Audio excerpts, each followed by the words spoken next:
முதலாவது ஆண்டவர் இருதயங்களை திறப்பார். இருதயத்தை திறந்தா அந்த வீட்டை கர்த்தர் திறப்பார். இரண்டாவதாக ஆண்டவர் திறப்பார், வானத்தை நமக்காக திறப்பார். எல்லாரும் சொல்லுங்க, வானத்தை திறப்பார். இயேசுவானவர் ஞானஸ்நானம் பெற்று வந்தவுடனே வானம் திறக்கப்பட்டது. ஆவியானவர் அங்கே புறாவை போல இறங்கி வந்தார். இன்றைக்கு இந்த கிராமத்துக்கு மேல கர்த்தர் வானத்தை திறப்பாராக. ஆவியானுடைய மகிமையை ஊற்றுவாராக. தரிசனங்கள் வெளிப்படுவதாக. தேவதூதர்கள் ஏறி இறங்குகிறவர்களாக இந்த இடத்திலே நிற்பார்களாக. வானம் இயேசுவின் நாமத்தில் திறக்கப்படுவதாக. ஆண்டவரே, இது கடைசி காலம் அல்லவோ? நீர் சீக்கிரமாய் வரப்போகிறீர். உம் ஜனத்துக்காக நீர் வானத்தை திறப்பீராக. சபைக்காக வானத்தை திறப்பீராக. சபை இதுவரை கண்டிராத எழுப்புதலை காணட்டும். இதுவரை கண்டிராத மறுமலர்ச்சியை காணட்டும்.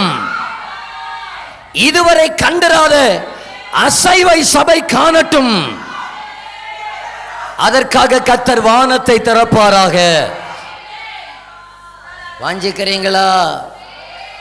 வாஞ்சிக்கிறவங்க உங்க வலது கையை உயர்த்துங்க பார்க்கலாம். பிரசன்னம், தேவ பிரசன்னம் என் வாழ்வில் எல்லாம் செய்யும். பிரசன்னம், தேவ பிரசன்னம் முடியாததை முடிய செய்யும். பாடுங்க. பிரசன்னம், தேவ பிரசன்னம் என் வாழ்வில் எல்லாம் செய்யும். பிரசன்னம், தேவ பிரசன்னம் முடியாததை முடிய செய்யும். முடியாததை முடிய செய்யும். வானம் திறந்து தேவ மகிமை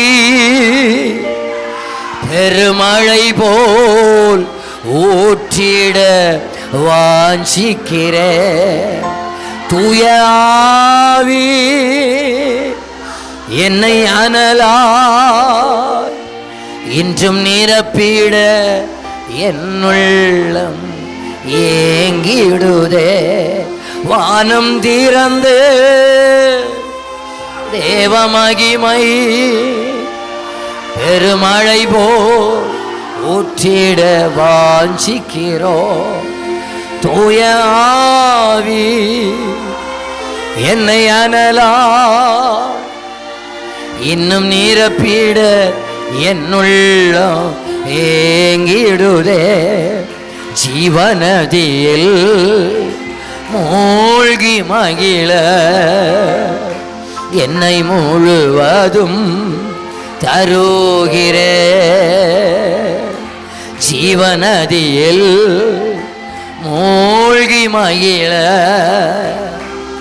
என்னை முழுவதும்